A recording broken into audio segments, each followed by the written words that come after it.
medyo dewy yung aking. Sa mga parts na gusto nyo medyo mag-glow. Yan. So, nilalagay ko dito sa gilid ng fez. Yan. And then, also, nilalagay ko sa pinaka-top ng nose. Dun sa mga lugar na gusto nyo medyo ma-highlight ng bonggang-bongga. Yan. Diba? Napapansin nyo ba? Medyo may glow siya. Para siyang yung mga skin, yung mga glass skin na pak!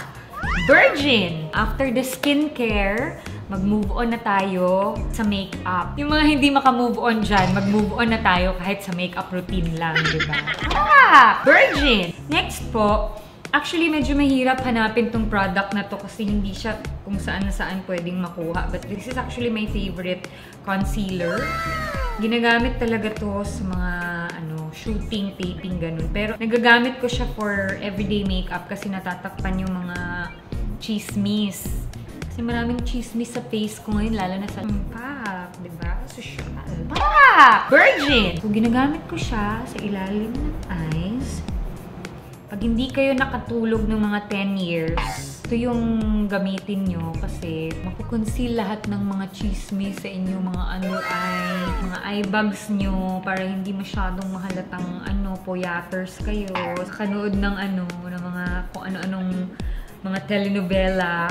So, ginagamit ko yan under the eyes and then I also conceal all the chismis in the world.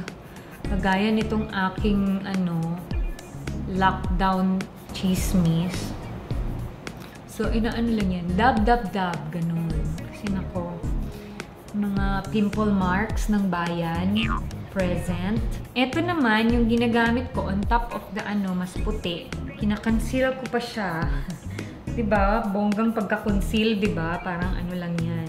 Chismis na kailangan takpan ng bonggang-bongga. So, ito naman,